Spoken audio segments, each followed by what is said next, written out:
Assalamualaikum para pemirsa. Sekarang saya berada di kebun jeruk RGL.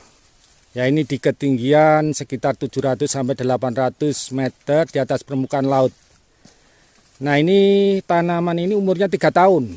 Ya, 3 tahun dan menggunakan jarak tanamnya itu 4x5. Ya, 4x5, jadi jeruk ini cukup bagus. Kalau kita perhatikan ini jarak tanamnya, ini yang 5x5-nya masih terdapat ruang kosong yang cukup luas. Ini sangat memudahkan untuk aktivitas di kebun. 4x4-nya ini juga masih terdapat ruang yang kosong, sehingga ini sirkulasi udaranya bisa bagus ini. Dan sekarang ini bulan November, jadi sebentar lagi hujan. Di sini juga sudah beberapa kali hujan. Perubahan dari musim kemarau menuju musim hujan nanti pasti banyak sekali terjadi perubahan-perubahan, baik itu perubahan pada lingkungan, kelembapannya berubah, kemudian paparan cahaya matahari juga menjadi semakin rendah, dan lain sebagainya. Dan perubahan-perubahan terhadap pola dan kecepatan pertumbuhan tanaman maupun perkembangan buahnya, dan juga perkembangan hama penyakitnya akan berbeda jauh dengan pada saat kondisi musim kemarau. Nah, perubahan-perubahan tersebut kalau tidak kita antisipasi dengan baik, kemudian teknologi yang kita terapkan tidak kita sesuaikan dengan perubahan yang ada, tentu saja pengaruhnya sangat buruk nanti pada tanaman kita. Nah, pengaruh buruk itu bukan hanya pada pertumbuhan dan produksi, tetapi bisa juga berakibat fatal pada kesehatan tanaman, yang bahkan bisa berujung pada kematian. Nah, kali ini saya akan memberikan tips bagaimana kita melakukan perawatan tanaman jeruk pada musim hujan, agar pertumbuhannya tetap optimal, produksi optimal, dan pohon tetap sehat.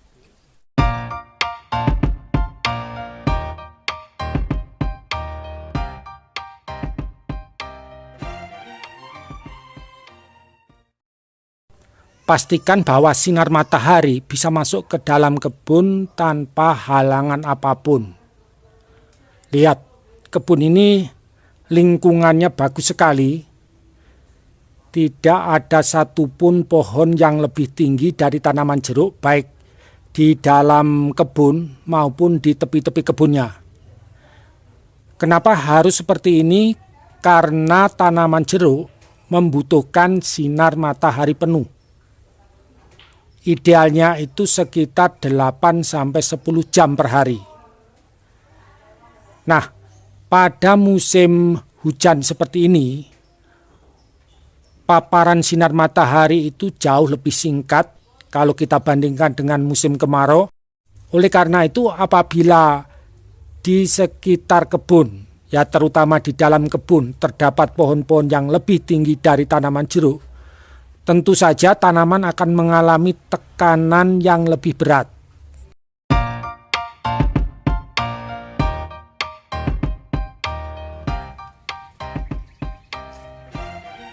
Pastikan bahwa selama musim hujan tidak akan terjadi genangan di dalam kebun. Ini sangat penting bagi tanaman jeruk karena akar jeruk itu sangat peka terhadap kelebihan air. Bila terjadi genangan selama 1-2 minggu, tanaman akan mengalami stres karena akar serabutnya itu busuk atau mati, yang ditandai dengan daun-daun menguning, ya menguning dari tulangnya dan urat-uratnya lalu rontok beserta dengan buahnya. Pada saat genangan air mulai surut atau mulai mengering, ini sangat rawan sekali karena kelembapan tanah itu meningkat dan spora dari Phytophthora itu akan berkembang lebih cepat, sehingga berpotensi menyebabkan serangan penyakit busuk akar atau busuk pada pangkal batang. Ini seringkali bisa berakibat fatal karena bisa mengakibatkan kematian tanaman. Untuk lahan pasang surut seperti ini, air harus dialirkan satu arah supaya senyawa-senyawa yang beracun itu bisa keluar dari dalam kebun. Untuk lahan bekas sawah harus dibuatkan saluran air yang memadai. Bisa setiap 1 atau 2 baris tanaman itu dibuatkan satu saluran. Dan untuk lahan kering, gentongan atau kubangan untuk menyiram air sebelum musim hujan itu harus ditutup kembali. Jika memungkinkan, ditutup lebih tinggi dari tanah sekitarnya supaya air itu bisa mengalir menjauhi daerah perakaran.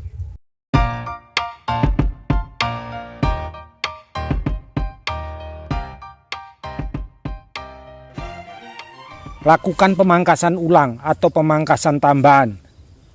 Biasanya sekitar 2 bulan dari awal musim hujan, di bagian dalam tajuk ini tumbuh tunas-tunas baru yang jumlahnya itu cukup banyak.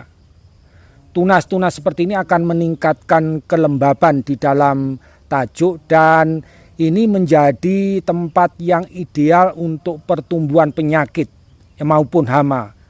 Jadi tunas-tunas di dalam tajuk seperti ini harus selalu bersih, selalu dihilangkan.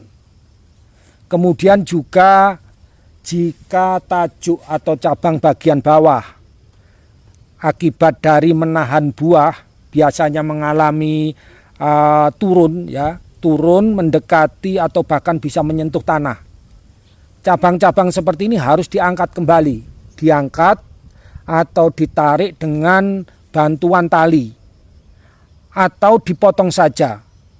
Ya, dipotong saja karena hal ini akan mempercepat penularan penyakit dari tanah dan juga menjadi jalan bagi siput.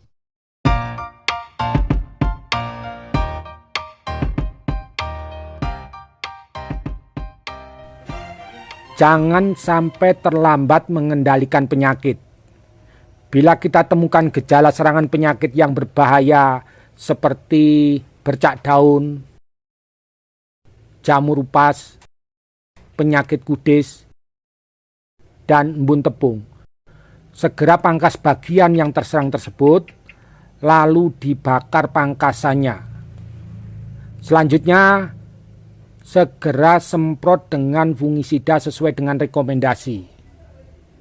Jika kita terlambat melakukan pengendalian, penyebaran penyakit pada musim hujan itu jauh lebih cepat dan akibat yang ditimbulkan itu jauh lebih parah kalau kita bandingkan dengan musim kemarau.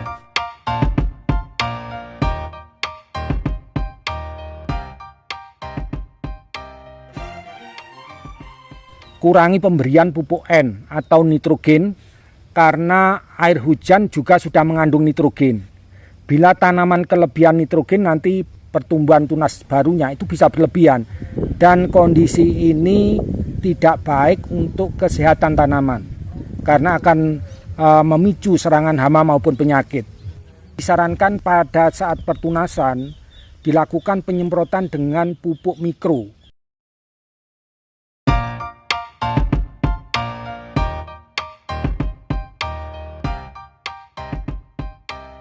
Jaga kebersihan kebun, gulma-gulma harus rajin dipangkas. Demikian juga tanaman pagar yang terlalu rimbun atau terlalu tinggi juga harus dipangkas atau dikurangi. Karena gulma maupun tanaman pagar yang rimbun bisa meningkatkan kelembaban di dalam kebun dan menjadi sarang hama maupun penyakit.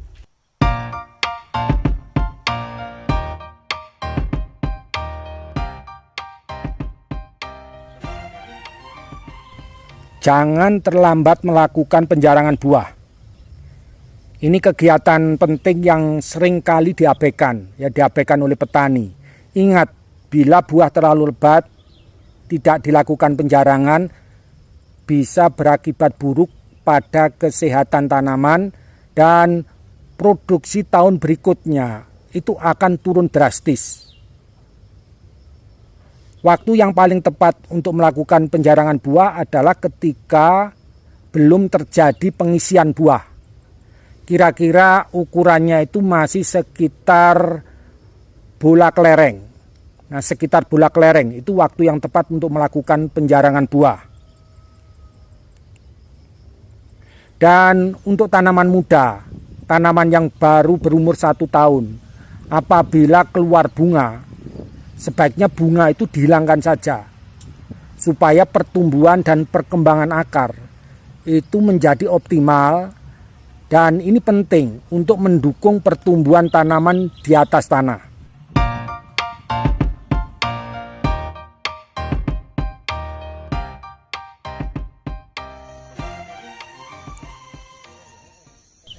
Apabila pada akhir musim kemarau kita belum sempat melakukan penyaputan batang, dan batang ini banyak sekali ditumbuhi oleh lumut, baik itu lumut hijau maupun lumut kerak, disarankan untuk dilakukan pembersihan lumut, karena lumut-lumut ini akan meningkatkan kelembapan batang maupun cabang dan tentu saja bagian tanaman di dalam tajuk.